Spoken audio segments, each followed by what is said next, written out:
To many, sleep is something that just comes and goes, a part of life so ingrained and natural, it just fades into the background, never noticed, never missed.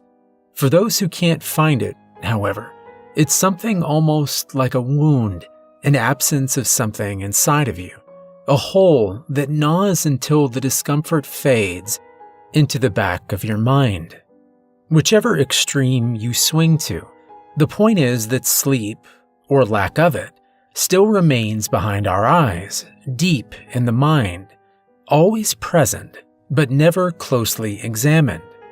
You don't stop your workday to ponder how exactly it is you breathe, do you? I'd hope not. You might be crazy or bored, but the fact you're alive means you breathe. Isn't that creepy? How your body works without your consent like that. That may seem a bit paranoid of me, distrusting something like your own body, but believe me, my own paranoia once went much, much deeper than this. There are things closer to home, deeper, and much more sadistic and powerful. At least when your body fails you, or rebels in its slow-moving but terrible fashion, there are signs. A lump under the arm, a blood spatter in your hand when you sneeze. It's hard to miss something like your heart twisting in your chest.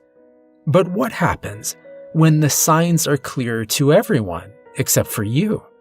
What if the fact you're broken makes it impossible to see what's wrong with you? When your mind wants to mess with you, it's infinitely more dangerous than some tumor. I may be getting a bit jumbled here, I apologize. Let me go back a bit, explain how it used to be, before I needed to write my thoughts down to keep them from twisting. A year ago, I'd been diagnosed with a rather severe case of insomnia. I don't just mean I found it hard to get to sleep. I could go days at a time without so much as nodding off.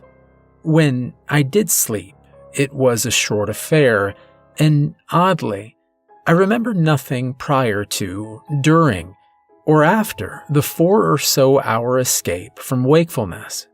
Well, that's not true. I do remember flashes of images, brief sensations, all tiny pieces that didn't add up to anything when put together, and were even less telling on their own. It was like a scene in my memory had been simply torn away, and the motion had rendered the edges ragged and leaving only the most inconsequential scraps of half-thoughts and the beginnings of feelings. One minute I was riding my bike home from the store, the next I was shaving, and it was dark. My unpacking of groceries, getting settled in bed, and waking up and showering were all missing. I don't have a bad memory. It's not photogenic, but it's not exactly normal for me to lose hours out of my day. Finally, I saw a doctor, and after a lot of waiting and an even harder time of trying to make myself sound sane, a shrink finally gave me a curious shrug. It seems I'd stumped him. In his professional opinion, there was nothing wrong with me. Well, nothing that made sense, at least. There was no apparent reason for me to be randomly blacking out like this, but, he noted cautiously, there were signs of something else. Post-traumatic stress syndrome. He repeated himself, for both our sakes, and we were equally confused over this. PTSD sounded crazy, right? Nothing has happened to me that's kicked my brain into a closet, right? Maybe something could have happened while I was out, but that didn't explain how I got these blackouts in the first place. Almost as confusing, I seemed in good health.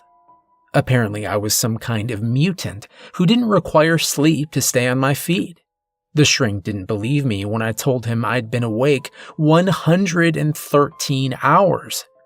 If he hadn't have noted the surface symptoms of PTSD, I'm not sure he would have taken me seriously. He assured me that I didn't have any kind of traumatic disorder and that it must be something else. Impossible to tell like this. I'd need to see a specialist to get the answers, and so I was scheduled in to see someone else. In the meantime, He advised I keep a diary of my sleeping patterns and wrote me a prescription for some heavy-duty sleeping pills. And that's how it started, innocently enough. I was relieved that answers were coming, slowly, but then something strange happened. On my way to the chemist, I was about to cross the threshold when something suddenly kept my feet in place. You know that sensation when you realize there's a massive drop in front of you, and you are about to blindly step into empty air? It was like that. The aisles of the store extended a moment, and my mind locked up with a sudden caution. By the time I noticed the employees speaking to me, the prescription had been crushed in my shaking, sweaty hand, and I had been staring into the store like I had just seen something terrible. I shook the cobwebs from my mind and smiled at the woman, now feeling thoroughly embarrassed. She mercifully brushed the incident aside and walked me to the counter. I can't really describe what I was feeling as I paid for the bottle of pills. Something was telling me to leave, and whatever it was, it waited outside the store for me. I didn't want to look back at the tugging, nagging presence, not after my display in front of this clerk, but I felt like its eyes were on my back, and it was worried. But I turned around and left, and there was nothing there. What was I expecting to see? I laughed and brushed it off. I just needed some sleep, and maybe tonight I'd finally get it. I was being stupid. Taking the bottle from the wax paper bag on the escalator, I read the label and couldn't shake that strange presence. Before I put the bag away in my backpack, I entertained, for the briefest second, that someone was standing behind me. And I swore as I stepped off of the moving platform that they had just been reaching out to place a hand on my shoulder. I took my medications and recorded it in the diary. That first night, nothing happened, and my diary steadily filled with what I had already been experiencing. A light dinner, take my meds, shower, read in bed for a few hours, finally give up and play some Skyrim until the sun rises, and start on my homework. Waste my day away with shopping, bills, maybe see a movie, avoiding caffeine and hitting the gym before finally heading home to repeat the process again. The first 8 days of my diary were the same as this, and as I started penning down the words Day 9, the diary propped in my comic book. I strangely felt relieved. Folding my legs closer to prop the comic and diary up, I chewed the end of my pen and tried to pinpoint this feeling. It wasn't the first time a shadow of something had crossed my mind, like I was accidentally picking up someone else's emotions. Once again, nothing came, and as I put the pen back to the page, something scuttled across the edges of my mind, something akin to panic, or maybe being startled. The edges on my neck suddenly stood up, and I was alert. I heard a sound, like an inhalation drowned by a whisper, and I felt my chest clamp down on my lungs. I was laying down. The comic and diary had fallen from my chest, the pen in my fingers, and a thin beam of very weak pink light streamed in from my curtains.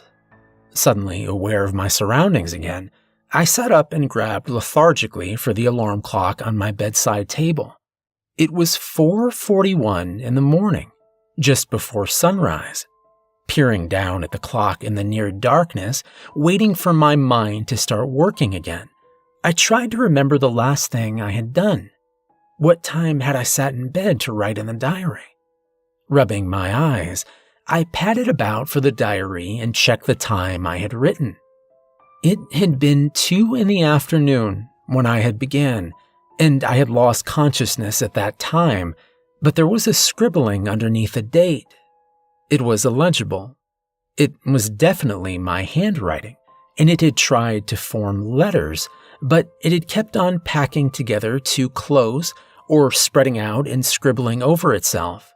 Whatever I had tried to write, I must have had a lot on my mind and couldn't decide what deserved space on the paper.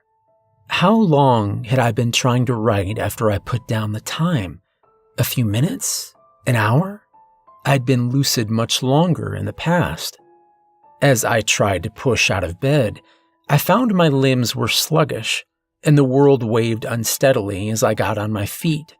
I felt my way blindly to the bathroom and flipped the light switch, leaning on the counter and splashing water on my face. My eyes were blurry, and my mouth was dry. As the light flickered on, the reflection in the mirror was flashed into my vision like a lens flare. My eyes adjusted, and the picture faded away. An image of someone in the bathroom door barely remained, leaving my very tired image slumped over the sink. What the hell had just happened? The next 7 days had gone by much like the first 8, and it seemed my sudden bout of hibernation had been only a fluke. For some reason, I felt grateful for this. My energy slowly returned, and I felt that same phantom presence return with a curious mix of half emotions. It was the same caution from the storefront, but just after my sleep, it had been frantic, impotent, like it was frightened and worried, but could do nothing. As the days went by, and I could still not sleep, it relaxed slowly and began to hope. I had stopped pretending this presence didn't exist, and I had started adding her to the diary. I don't know why, but I saw it as a woman. Maybe it was crazy of me to personify a voice in my head, but she wasn't a voice really. Did that make it less insane? I couldn't tell. She was starting to grow relieved, and with it, I too felt better. Whatever it was that had worried her, it was passing, and I felt lighter. Now that I had accepted her existence, if only as a part of my mind, I tried to remain as detached as I could. Every night, I read over my diary before entering a new page and tried to understand why she existed and what part of me she was an outlet for. To me, this was like isolating a sore, understanding what it was and keeping it from spreading while I learned as much as I could. She must have approved of my approach, since whenever I thought like this, she crooned approvingly in my mind, like she was proud of me. On day 7, I started to realize she was guilty for being here, making me question my sanity, and I felt like I owed her my patience. And then it came again. This time, I'd been on my computer watching Animal Cops when she fell silent. I know that's difficult to imagine since she can't speak, but I immediately felt her absence. Sitting up, I felt her claw back into my mind, and she was quickly torn from me. I barely had time to process the screeched mental warning when I saw a shadow moving to my left, and then I was on the floor. 15 hours had passed this time, and it was 2 a.m. I had spent the entire time on my side, my computer chair toppled, mouse and keyboard scattered. I must have tried to get up and collapsed, falling asleep. My limbs were stiff, sore, and weak, and I had not slept well, it seemed, tossing and turning on the hard ground. I remembered my dream. That had never happened before. It was hazy, distorted, like it had been partially torn out of me and then stuffed back in. But I had one clear, vivid memory of standing over myself where I lay on the floor, breathing slowly, just short of seething through my teeth. No, I thought, that wasn't me. I was down here on the floor. It didn't make sense, but I could see it, could remember it, even if it didn't amount to anything coherent. My computer screen was the only light, and my screensaver was a dark one, so only occasional gray light was cast over the lounge room. I was disoriented and tried to pull myself to my feet, having to brace against the couch to not fall over again. Why was I panting? I'd just been sleeping. I had no excuse for being tired. No, this made no sense. Something felt wrong. Where was she? That was the strongest thought I had mustered at that time. Where was she? Crazy, I know, but things became clear as I recognized this. And suddenly I thought, knew that I wasn't alone. Looking around, I tried to peer into the darkness and inched my way across the room, bumping a coffee table, and kept my eyes on the empty middle of the room as I patted the wall for the light switch. The first flash of light imprinted my empty lounge room, but the second showed a shape, too quick for me to see, and then the light came on. The vision burned into my eyes had been in front of the dark glass sliding door that looked out to the pitch-black balcony. If someone had been standing out there, or even inside, there would be no way to see them, not when they were black as ink. Wait, black as ink. Why did I think that? Just as this thought flitted across my mind, I felt a cold, heavy weight press over me, and I swore I could hear an exhalation of breath just on my neck. It was as if whatever it was I had imagined was confirming my fear, indicating that yes, I had seen it, and I was right. It was there, just too dark to see. I flipped on all the lights, switched the TV on, the radio, the kettle, and started the washing machine. I needed noise. There could be no shadows, no silence, and I don't know what compelled me, but at the time, all I could think of was warding off this presence. Whatever he was, I knew now that it was what she was warning me about. It all made sense to me now. I hurled the pills against the glass door and curled up in the corner of my kitchen, hoarding a box of candles and 4 torches, 2 of which weren't working or had near-dead batteries. I had just grabbed whatever I could find, including my butcher's knife. Backed into a corner like this, I could see everything in the room, but it was little comfort. I just watched the sliding door, the black upon black, the figure standing behind the glass, silent and unmoving. After an hour like this, wide-eyed and panting, I began to calm down, and then I extended my senses. I could not feel him. I know that sounds silly, extending my senses, like I'm Harry Dresden or something, but you need to understand that at the time, I wasn't thinking clearly.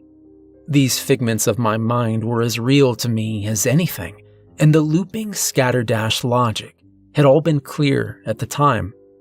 It was only after my heart stopped pounding and I began to ache from the cramped space that I began to detach once again, survey my situation much like I had the imaginary woman, clinically. Like all of this was happening to a character in a story, or to a friend or relative that I admired. I pictured my brother, who I'd always liked. My brother looked insane, and if he did, so did I. I told myself that these 2 figures did not exist, and I compacted this thought into something solid, driving it into the front of my mind like a roadblock, and stood up. I walked over to where I had thrown the pills, and even with my newfound determination, I looked down from the dark glass. I bent to gather the pills up and return them to the bottle, and then stood and stared into the dark balcony. I shut the curtain and turned away, effectively telling him to talk to the hand. I busied myself with cleaning, taking my chaotic, messy apartment and returning it to order, imagining it was my mind, and I did feel slightly better. but I was visited by my neighbor from downstairs at around 7 in the morning. I was pretty embarrassed and apologized, but I felt a little reclusive after this, and so didn't go outside anymore. I ate sparingly because I didn't want to have to buy food, and I had stopped calling friends or going to the gym. I had also stopped taking the pills and neglected to write in my diary. For some reason, I dreaded opening it. What I would find, I don't know, but I wasn't ready. Even if this was just another facet of my growing insanity, it was one I simply couldn't shut the curtain on. I threw the diary in my closet. I never questioned why I kept getting fresh ink on my fingertips. After several days of no sleep and not seeing me outside, I finally decided to go to the gym. It was midnight, but I always went late when no one was around, and it felt good to return to a semblance of my routine. As I got my gym bag together, I checked my bike's tires and iPod and felt like I was reassembling the order I had scattered. 2 hours later, after a silent workout in the empty automated gym, I'd almost forgotten about everything. The burning in my muscles was familiar and comforting in its familiarity.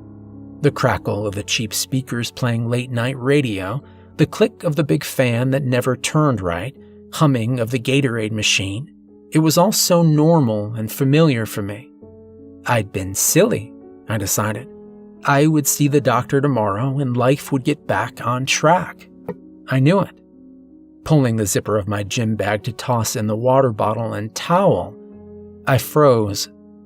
The pills were there, resting on my spare clothes. I hadn't packed them. Seeing them sent a sudden wave of bone-deep exhaustion through me, and as the world wavered, I saw it. I saw him. It was just a shape in the corner of my eye, gone when I whipped around to look. But now a shape stood on my other periphery, just as quick, disappearing when I darted about to see it. He was in here with me.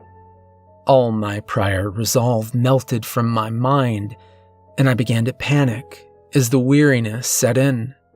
I backed up from the table, and in my haste I knocked the bag and chair down, staggering into my bike and almost falling. The only reason I didn't scream when the lights went out was because my throat had closed with my panic. I knew it was there, standing in front of me, an inch from my face, silent and imposing, possessive. It wanted me. It always had. Finally, I went down, toppling over my bike, landing on my front, looking up at the dark glass doors of the gym. Off in the car park, shrouded in shadow, was a figure, barely registering as a woman's silhouette.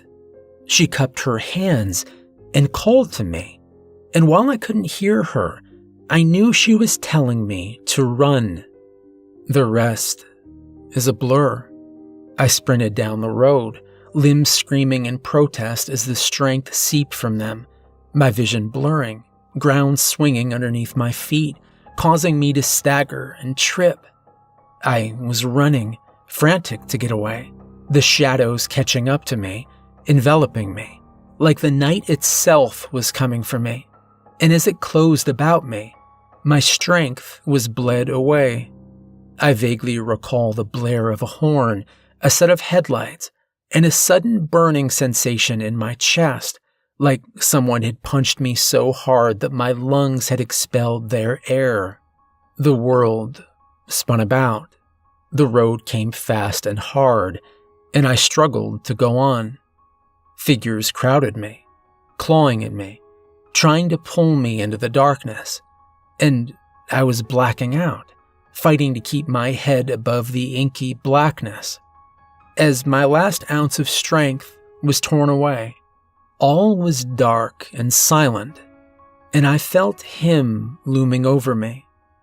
It was as if I had been wrapped in dozens of thick blankets, chained up until I was weighed down and dropped into a tank of freezing cold water. It was helplessness, fear, and a screaming, kicking, yet futile desperation to escape. And the whole time, he stood over that tank, silent and satisfied. I woke up 3 days later in the hospital. I had fractured ribs, a shattered hip, several broken fingers, and I'd almost died from a heart attack. They told me that I had run into traffic and been hit by a car, but when people had tried to help me, I'd swung at them and staggered into yet another car. That one put me in no state to run anymore, and I had just begged them to leave me alone, screaming not to fall asleep. I had been clutching the diary to my chest the entire time, and when they showed the contents to me, I knew I had to get help. There's a certain wisdom in telling when you're too far gone to help yourself.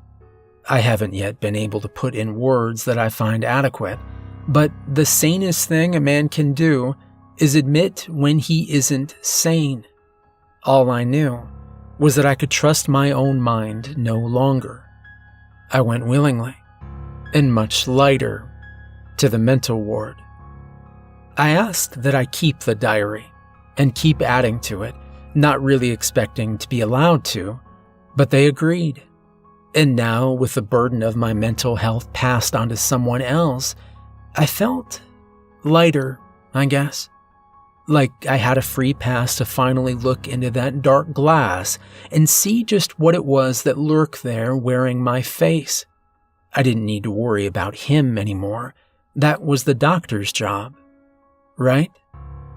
And what had I seen in the diary that had prompted me to submit to these doctors? Each instance of her had been scribbled out with such force the pages had ripped in places, rabid crisscrosses that clawed her out of the account, tearing her away, and in some places, tentative writings had appeared next to these mad scratchings, too light and thin to read. And as the pages went on, they became fewer and smaller, fainter, like the hand that wrote them became weaker. Each page was now dominated by the scribblings until finally, a full black page ripped and bleeding over into the next page so that it was smudged, smeared, and torn. On this page, I had drawn 3 figures, all crude, standing in a line. I had drawn so hard that they had been partially imprinted onto the following page. This continued for dozens of pages, each faded copy added to, elaborated on, until the figure on the left grew, twisted and deformed, and the one on the right shrank and weakened, and the middle figure had simply curled up and cowered. I had used my palm and thumb to mash the wet ink, warping the pictures so that they swirled inward, becoming less and less coherent, just a warped spiral. And on the final page, this spiral became a face, and this face looms over me as I write this. Whether he is real or not, I cannot escape him, and I don't know if anyone can help me. He watches these words form on the pages, and he approves. I'm glad he likes it. Maybe he'll let me wake up if I please him. He wants me to tell you. I might not, though. He says you can't help me. The nurse is coming with my pills. Please don't let me sleep long. Please wake me up, doctor.